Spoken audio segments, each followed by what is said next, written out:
Hi, everyone. On behalf of the East Bay Asian Local Development Corporation and Piatok Architects, my name is Enner Chu, and today I'm joined by my co-presenter, Marcial Chow from Piatok Architects. We're just so happy that you guys are virtually here in Oakland. I want to welcome you guys to an electronic version of the West Coast, and so happy that you could join us. Really quickly, once again, my name is Enner Chu, and I'm the Associate Director of Real Estate Development at IBALDC, East Bay Asian Local Development Corporation. We're a 45-year-old community development organization that started in Oakland Chinatown and has since built about 2,300 units of affordable housing all over Oakland in downtown Chinatown, West Oakland, and East Oakland. And I'm going to ask Marcial to introduce himself briefly as well. Thank you, Andrew. My name is Marcial Chow. I'm a principal at Piatok Architects. We're a 35-year-old architectural firm based in Oakland, and we design multifamily housing. Specifically, we're a mission-driven firm that's been designing affordable housing for 35 years. And we have a long-standing relationship working with IBALDC. Well, we're so happy to be able to hang out with you guys today and talk to you a little bit about what IBALDC and Piatok have been doing in Oakland Chinatown, and share some ideas about what the future of our neighborhood can be. Before we get to that though, next slide, I'd like to look backwards. There's this really great quote from George Orwell that whoever controls the past controls the future. And what he meant by that is that the narrative that we create about how things were in the past, the stories that we choose to tell, those really create the through line that leads to how we want the future to look. I have a really personal lens into the history of Oakland Chinatown, mostly through my wife's family. She's been her Chinese side has been here in California since the 1850s, and they moved to Oakland after the San Francisco earthquake and fire in 1906. This photo that's on the screen right now is from around 1950, and it shows my father-in-law's family and shows actually 4 generations of them together. They didn't all live together in one single home, but they lived in really close proximity within the neighborhood. Next slide, please. So this is an aerial view of kind of Oakland Chinatown, as you can see. You can see Lake Merritt directly to the east, and then Chinatown is directly south of downtown Oakland and uptown Oakland, which have seen a really tremendous growth in development over the last 5 years or so. Next slide, please. This image shows the blocks which had majority Chinese residents through the years. You can see kind of what Chinatown conceptually looked like in 1882 versus 1960 versus 1973. So why did it start hollowing out after the 1960s? Well, there were a couple of reasons. First of all, the Civil Rights Acts in the 1960s really liberalized real estate laws and allowed a lot of the Chinese folks who were living in this neighborhood, the families and the professionals, move to other neighborhoods in Oakland. And so you saw a kind of a suburban exodus of the older Chinese families living in the neighborhood. But you can also see that Chinatown was gradually blocked in on all sides by 880 freeway, the 880 freeway to the south, by the BART Station development and Laney College and the museum. So a lot of institutional users began carving up Chinatown and really removing its citizens. Next slide, please. This is a really dramatic picture of what the BART construction looked like. BART is the Bay Area Rapid Transit. It's our mass transit heavy rail system. And so on one hand, we were able to create the BART system in the Bay Area, which has become one of the defining pieces of public infrastructure in the region. And it moves hundreds of thousands of people a day. But the neighborhood was left with this incredibly gaping wound. You can see a couple of the old apartment buildings that were left. They basically did a big dig of about 4 blocks and just completely cratered the neighborhood. Next slide, please. This photo was taken about a year ago, and it's taken immediately upon exiting the BART station, heading towards core commercial Chinatown to the west. And you can see that even at 3 o'clock in the afternoon, it's just a dead place. There's no people in this picture. There's a complete lack of orientation in terms of random trees and vents and random infrastructure kind of blocking views. You can see the broken light fixture there. You can see injured pigeons hanging out on the ground. It's just a very sad photo. Next slide, please. In contrast, what we know is that in the areas around Chinatown, specifically in downtown and uptown, there has been a huge surge in development over the past 5 years. In the last 3 years, between 2018 and 2020, the city has added approximately 5,000 new apartments. And of those 5,000, more than 96% are market rate, with only 4% being below market rate. And what does it mean to be market rate in Oakland, California? Well, essentially, a 1,000 square foot 2-bedroom apartment would have leased pre-COVID for between $4,000 and $5,000 a month. Next slide, please. Having toured a bunch of these market rate buildings and talked to the developers and the marketing and the leasing people, they do not care that they are adjacent to a historic Chinatown.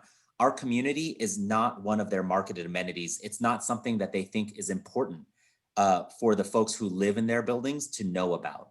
And you can see this is taken from a leasing brochure of a building that has literally been built in the middle of Chinatown, and they don't even call out the neighborhood. You can see they've called out Old Oakland, which is kind of a trendy drinking neighborhood.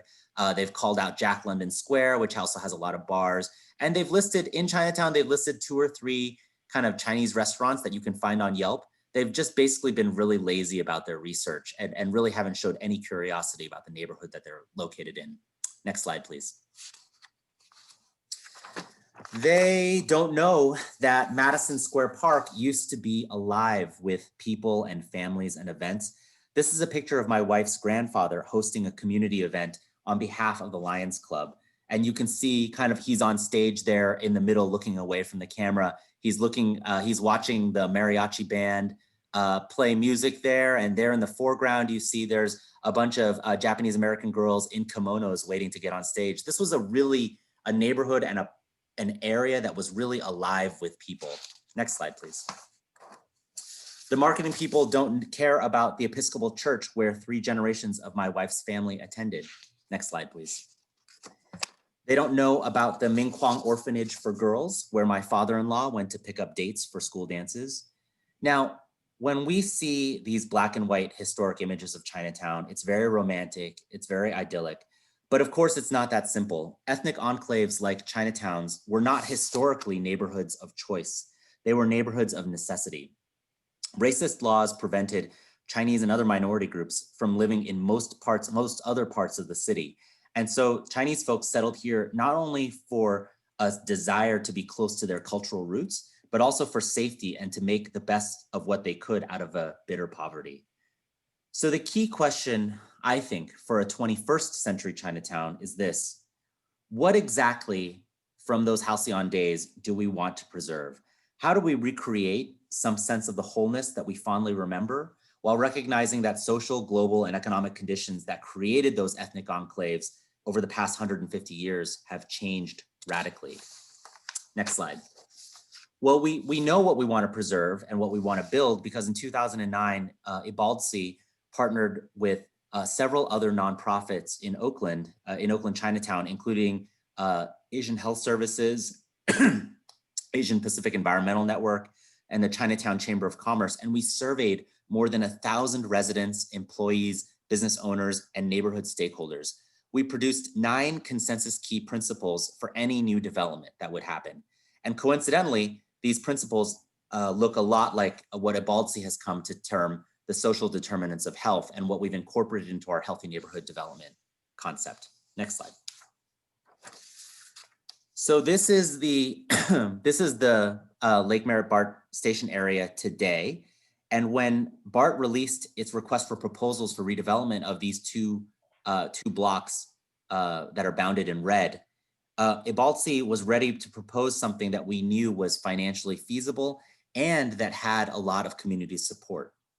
And oh, by the way, that star that's on the map there is where the parking lot is today. That block had a lot of those images, those black and white images that I showed earlier. A lot of those were on this block, but that star in particular was the location where my father-in-law's family picture was taken. Next slide. This one that I showed you at the beginning of the presentation. Next slide. After a long community, we went through this very long kind of community engagement process, and we really were careful to take all these steps. And these steps probably don't look very different than a lot of the efforts that many of you guys have gone through in your communities. I want to say we were really happy to partner with Pyatak Architects because they really were among the first architects that we had ever run into that really kind of took this community engagement process really seriously and built in a lot of time and space for it up front before we started design. Next slide, please. And so these are some pictures from something that we did pre-COVID. We really had the program kind of set already, but we were looking for feedback and inspiration for what our really ground level first floor plane could really look like. So the things that people would interact with most intimately. Next slide, please. So after this long community engagement process, we knew with a ton of clarity what we wanted to build. And we're building essentially approximately 530 apartments, of which more than 44% are going to be affordable to low income and workforce households. Remember in that slide that I showed earlier, the rest of downtown has only produced 4% of their units as below market rate. So we are essentially producing them at a rate of 10x in comparison to the overall downtown region. We are also going to have a large office building, which is building C in this drawing, and 20% of that commercial space is going to be below market rate, and it's going to be targeted to local nonprofits and new entrepreneurs. Next slide. A really important component of our plan is how we treat the public space, how we create flow and connection from the BART station west about 3 or 4 blocks into the core commercial area, historic commercial core area of Chinatown. We intend to rename this BART station from the Lake Merritt BART Station to the Oakland Chinatown Station to really reclaim what this neighborhood was before that picture of that big dig that really carved up our neighborhood. And we know that programmatically, we want a development program here that complements rather than competes with the core commercial area of Chinatown. We want a program that reduces gentrification stress rather than increasing it. And we want to do that by producing high quality jobs that are accessible to local residents, especially those who are English limited. Lastly, we wanted a program that increases community control over the site. And now I'm really happy to turn it over to Marcial, who's going to talk about a lot of the design elements and the design thinking that went into this. Thank you, Menor. So I'm going to take a step back to look at a little bit of the, before I dive into the design of the buildings, into what do we get here? BART, basically in 2016, the BART Board of Directors set an ambitious goal of building 20,000 units and 4.5 million square feet of commercial on BART properties by 2040. Of those 20,000 units, BART was targeting an average of 35% affordable units system-wide, meaning that at all their various stations, they would build system-wide up to 35% affordable housing of that. That would equals about 7,000 units of affordable housing. What you see here is a snapshot that was published recently in August here by BART to see how they are tracking towards those goals. And you can see here in the image on the right that there are various stations that have gone through completion in terms of development. Some are under construction and some that are currently under negotiation. Lake Merritt BART is one of those that's under negotiation, meaning that development plans are still in process. But Lake Merritt BART is targeting about 557 total units, 197 affordable, and over 500,000 square feet of commercial. One of the larger projects that are currently under negotiation and tracking towards their goal. This is a snapshot to get to where they are by 2025. when BART developed their ambitious goal of building 20,000 units, there were 6 priority goals, the ones on the left here. I'm not going to read them, but and it was really important for BART to support development of their sites in order to meet a lot of their strategic visions. And each site would go up for a pre-solicitation, a developer solicitation, and right now we a project refinement stage, and then permitting and construction. So the project right now is currently in this project refinement and development stage, and we're working towards entitlement approvals and to environmental CEQA studies right now. Here's a map of all of the various stations that BART has that are part of this plan. And the image on the left shows in yellow all the various stations that are targeted for near-term development by 2025, and the ones are in yellow. And the red arrow is our Lake Merritt Station, the project we are designing. The image on the right, Lake Merritt is a blue dot, and that means that that station is currently a planned station that, like I said, is being in development. You can see all the green dots in the image on the right are other stations that have yet to have gone through that solicitation, but are still part of the plan to hit their targets by 2025 or 2040. And you can see there's still a lot of the sites that are left for development that BART has to keep moving forward. So it's really important for them to make progress, and projects of this scale like Lake Merritt BART are integral towards that, that goal and vision. I'm going to zoom in a little bit here into our actual site itself. The site consists of 2 blocks. Phase 1 is what we're calling block 1 on the right, and phase 2 is there on the bottom center. The block 1 is actually currently housing a surface parking lot, but that lot sits directly above the existing BART tunnels that kind of goes right through the middle of the block. There are these head houses that are labeled. Those are basically the entrances to the BART station that takes you to the underground station. In the center, BART is planning to develop the block in the center and create their future transit operations facility headquarters there. And Madison Park then is the next block to the left there. That's also currently being planned and being revitalized as part of this development of the Lake Merritt Station area. Let's see here. So the goal is phase 1 is to build a market rate residential tower and then an affordable senior building there. And in phase 2, there'll be a commercial office building and also an affordable family housing with daycare on the ground floor. Here's some views of the development from various angles that are being proposed. And you can see on block 1 where the buildings are split in 2, it's because we're building on either side of the tunnel, so we can't build directly above the tunnel.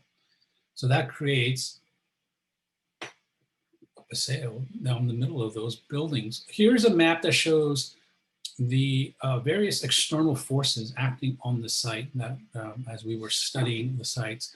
You can see here we have Chinatown, the existing Chinatown from the west, and Madison Park, and that it's actually a very popular park for folks and seniors that go out and work Tai Chi in their social exercises.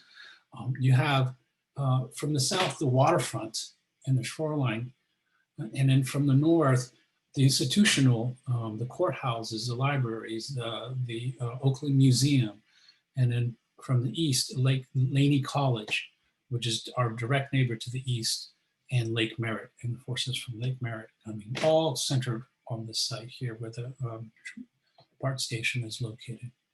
So the project itself has to respond to these forces, and what we were responding to some of these various forces is we are reconnecting to Chinatown. As Enter mentioned earlier, this part of town was a part of Chinatown. So our goal in this project is to restitch and repair and heal that wound so that Chinatown is brought whole again to this part. So those are the forces with Madison Park coming from the west. At the same time, connecting to the courthouse, connecting to the institutional and Lake Merritt to the north, and also the Jack London and waterfront by really reworking the streets and create safe pedestrian walkable streets and connect the bicycle networks. And also on our block 1, you can see there is an idea of a night market and food court. And I'll talk a little bit more about that. Here's a zoomed in picture of block 1. And block 1, because I remember I mentioned the buildings are separated on 2 sides because we're on either side of the tunnel. Well, that allowed an opportunity then to create an outdoor paseo that we are going to line with both sides of the ground floor with food-related services and dining to create basically a night market, an area where you come to this part of town, the Chinatown, Oakland Chinatown BART Station. You come out of that underground station and you're surrounded by food. It's a 24-hour daytime and nighttime market. And that outdoor space it becomes a place that not just is connected culturally, but also is a place of gathering for folks to come. And then so you can see the outdoor dining in the middle. There's some recreation and then the lobbies of the 2 buildings there are on the east side. In block 2, we are lining the lobbies off of 8th Street, some of the services to 7th, but you can see in blue that there's a daycare. And this will be a daycare and there'll be affordable family housing above. The daycare itself has a drop-off area more on the quieter street, which is Madison Street, and staying away from the busy 8th Street. And how this all comes together is all the various pieces. BART's developing the BART Plaza, the Madison Park is under design right now for revitalization, a plan of how to rework the streets, create bulb outs, better traffic intersections, better crosswalks, and this idea of potentially the food court on block 1 and connecting to a potential festival street that connects up to the Oakland Museum, which on Friday nights in Oakland Museum, they already close off the streets in front of the museum. They have a lot of food trucks. They are creating a festival there on Friday nights. And what we're trying to do is we connect to that's happening there in the neighborhood now and bring it down to our food court right at the station. We're gonna zoom in a little bit here and focus a little bit more on block 1 in the paseo and the idea that I mentioned of this food court. As you can see in the section in the middle, the tunnel's directly above, but we can create this beautiful outdoor space. If anything that we've learned from COVID and the pandemics is the importance of outdoor spaces for healthy environments for folks to gather and still have the social lives that we care for that are so much tied to our cultural identity. And this really is an opportunity here to really create a place of life at this station that when you do come, there is access to all this rich cultural heritage that comes through the food.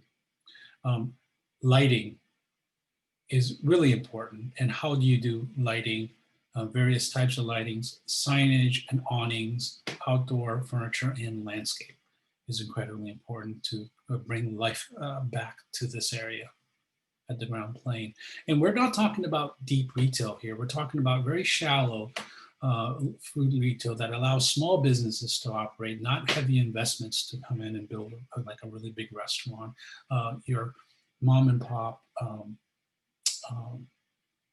service stalls can set up shop here and they can then tie into the outdoor space and you can eat outside as well.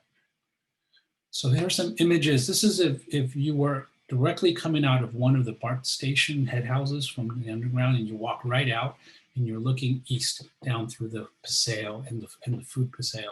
That skylight right there, a triangular thing, is a skylight for BART. It's an existing skylight. So we're trying to work around that skylight and create a really nice planted area that allows people to sit and gather.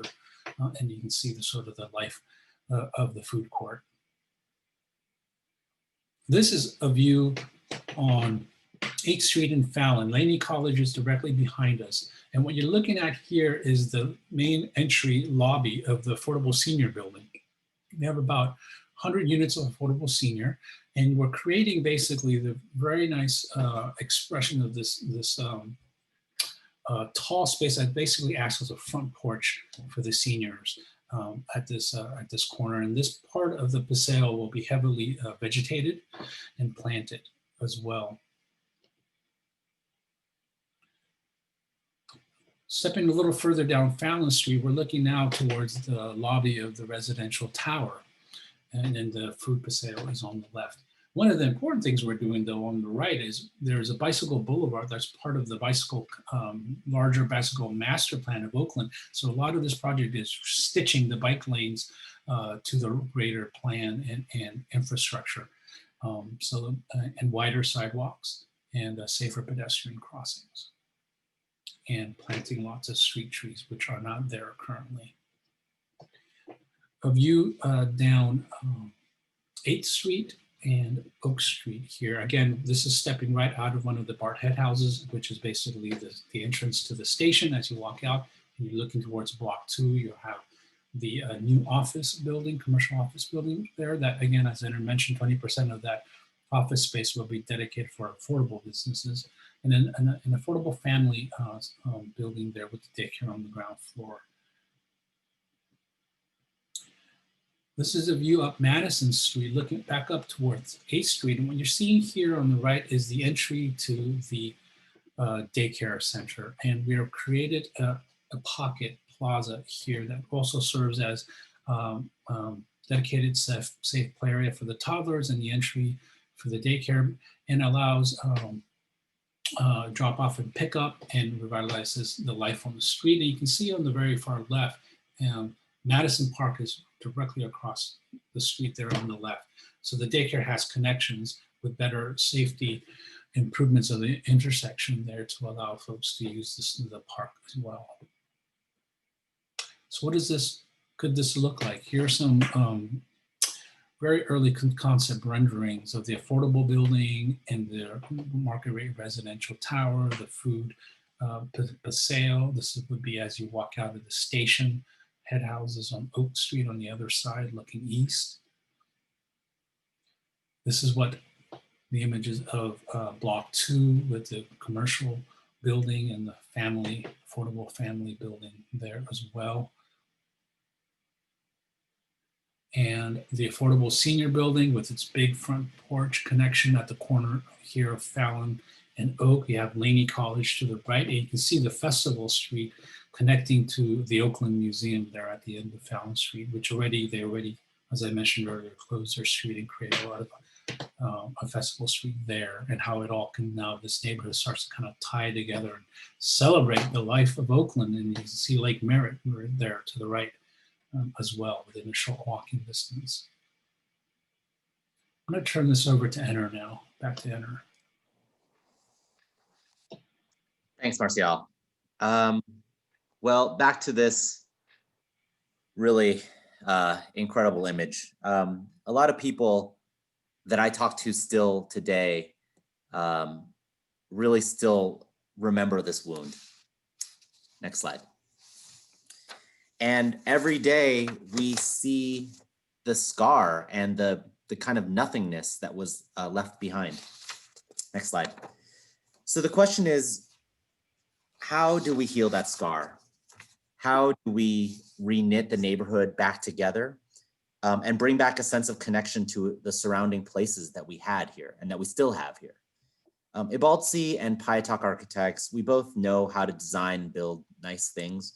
But the key challenges here in this location are how to make this attractive without adding to the displacement pressure that's already rampant in Oakland. How do we sustainably resource long-term oversight, programming, management, and maintenance of the open space? And lastly, kind of referring back to that aerial of all that new development that's happened, how do we contain, harness, and manage market forces in a way that creates community and historical context instead of stripping it away? To me, answering those questions and working towards the solutions that create those conditions, is what is so exciting about Ibaltsi's work. And I hope that it's something that you all are able to take away from not just this presentation at NOMA, but all the other ones that you are attending as well. We are so grateful again to be here at NOMA with you guys virtually, of course, and are looking forward to the feedback that you will provide to us from your experiences about how to build nice, big, shiny projects that really preserve neighborhoods rather than displace them. Thank you so much, and look forward to meeting some of you, hopefully in the very near future. Yeah, thank you for listening.